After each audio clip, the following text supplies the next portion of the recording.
Taxi Driver, Autumn, Winter 1993, is the second collection by British designer Alexander McQueen for his eponymous fashion house. It was named after the 1976 film Taxi Driver, and his father, who was a London taxi cab driver.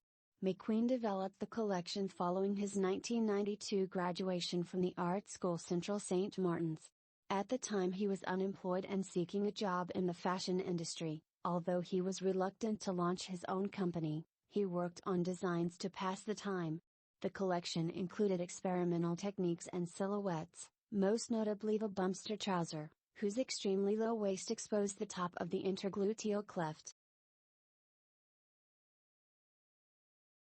McQueen's friend Alice Smith, wearing a design from Taxi Driver in a photo shoot for the Daily Telegraph, corner and set of McQueen, March 1993. In lieu of a traditional fashion show, Taxi Driver was exhibited in a room at the Ritz Hotel during London Fashion Week in March 1993. McQueen was one of 6 young designers funded by the British Fashion Council that year. Aided by magazine editor Isabella Blow, who took it upon herself to promote McQueen, the collection garnered positive reviews. When the exhibition ended, McQueen packed the clothing into bin bags, went clubbing, and left the bags hidden in the rubbish behind the club. When he returned the next day, the rubbish had been removed. Nothing remains of the collection.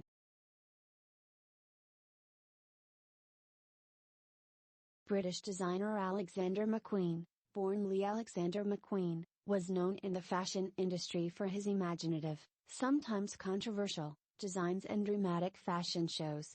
The son of a London taxi cab driver and a teacher, he grew up in one of the poorer neighbourhoods in London's East End.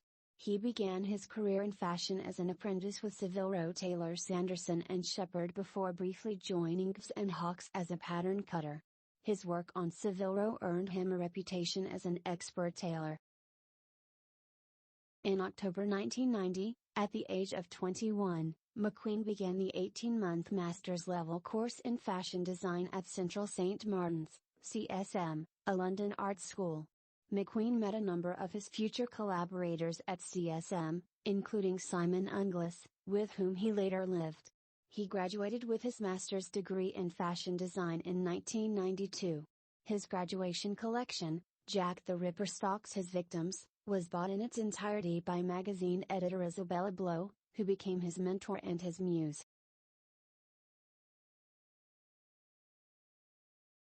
Following his graduation from CSM in 1992, McQueen's friends wanted him to start his own label.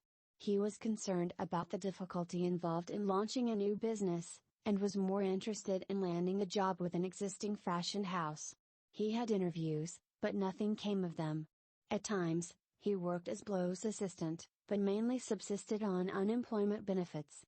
In the meantime, he spent his time experimenting with designs, working closely with housemaid Unglis, who was focused on prints.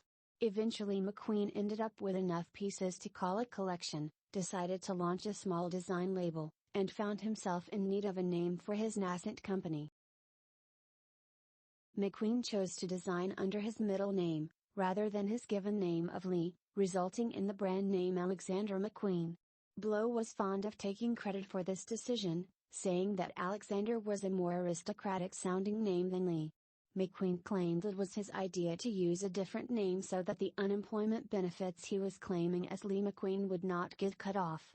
For the clothing tag, he reused a concept from Jack the Ripper, clear plastic squares with locks of his own hair inside. This referenced the practice of Victorian-era prostitutes selling locks of hair, as well as the general practice of people keeping a lock of hair as a memento or trophy.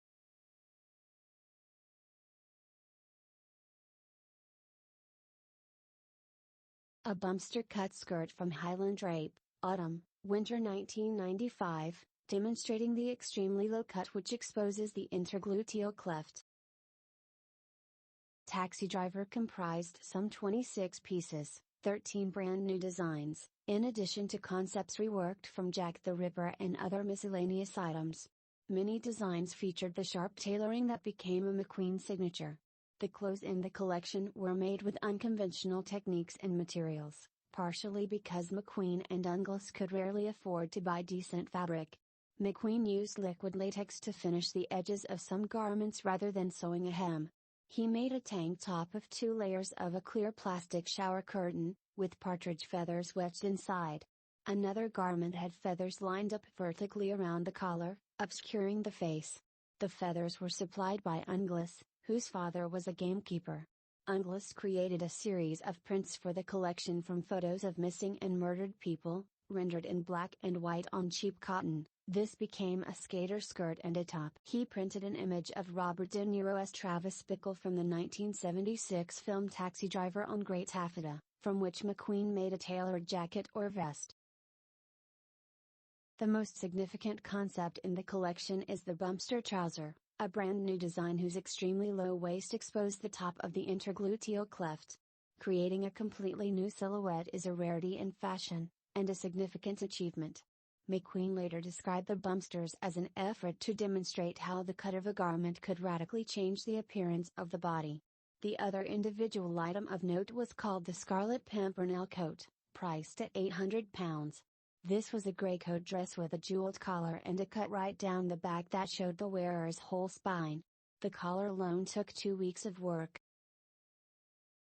The collection's title references both the film Taxi Driver and McQueen's taxi cab driver father, although he only admitted to the latter much later.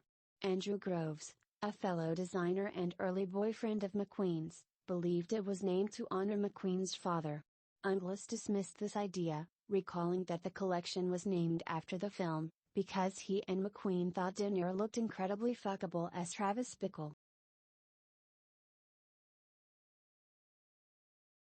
A collection designed solely around the female form and, by the use of proportion, accentuating parts of the woman's anatomy to create a new shape. High-tech fabrics coincide with high-tech visuals and combine with classics of bygone years such as 50s parallels, cut just above the ankle, and Korean line frock coats with Chesterfield collars, beaded with the Scarlet Pimpernel. No restriction, pure contortion. Alexander McQueen Taxi Driver Overview. Blow had connections with fashion retailers, and she took him to various buyers hoping to secure orders. Joan Burstein, co-owner of Brown's, a London boutique, recalled that the pieces were brought to her in a bin bag. She turned the clothing down, but told Blow that McQueen had talent worth working on. McQueen's friends Cressida Pye and Alice Smith, who had known him since 1992, had opened a fashion recruitment agency, essentially a matchmaking service that attempted to match designers with jobs at existing fashion houses. In an effort to promote McQueen's work to buyers, they held showings of Taxi Driver at their agency in Covent Garden in late February 1993.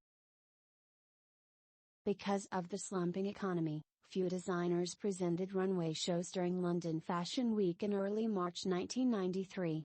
The British Fashion Council provided funding for new designers to exhibit their collections at the Ritz Hotel in London in lieu of fashion shows, and McQueen was one of 6 successful applicants. Journalist Dana Thomas described the exhibition as a bit of a ramshackle circus. McQueen had no money for staging, so the clothing was simply hung on whatever hangers he could find.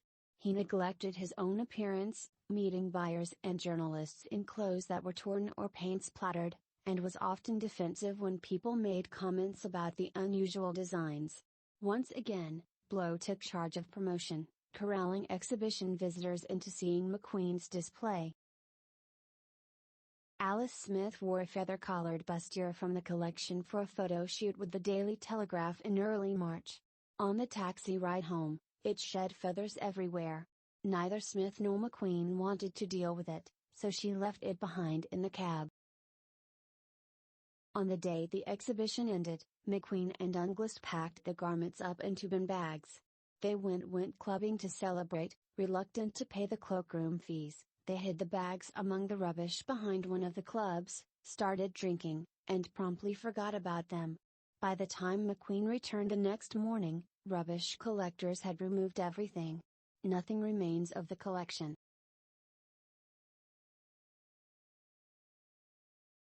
Most fashion designers strive their entire career to come up with something new and never achieve it. McQueen did it in his first collection out of school. Dana Thomas, Gods and Kings. Lucinda Alford at The Observer wrote that the collection demonstrated McQueen's pattern cutting skills with some of the most interesting cuts around, and said that some of the garments, including the Scarlet Pimpernel coat, could be works of art in their own right. She noted the combination of historicist references and futuristic concepts. McQueen relied on both throughout his career. Nilgan Yusuf at the Sunday Times said McQueen is one of a new breed of British designers strong on craftsmanship and with a developing business sense who herald a renaissance in the much maligned British fashion industry.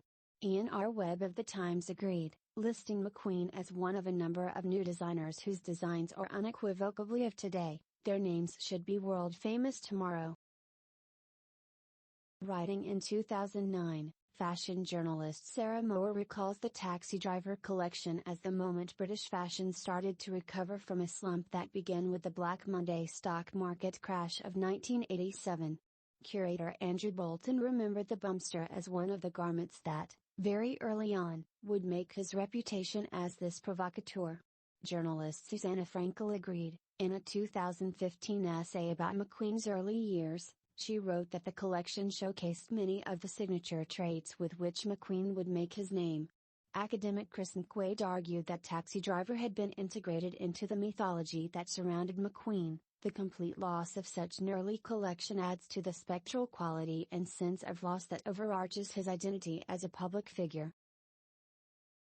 When the Metropolitan Museum of Art began arranging the retrospective Alexander McQueen, Savage Beauty, they contacted Smith in the hope that she's still on the feathered bustier from the Telegraph shoot. Although nothing remains of the clothing, a collection overview and a price list from the archive of early McQueen employee Rudy Dannon were auctioned in 2020. The overview sold for $250, while the price list sold for $2,505.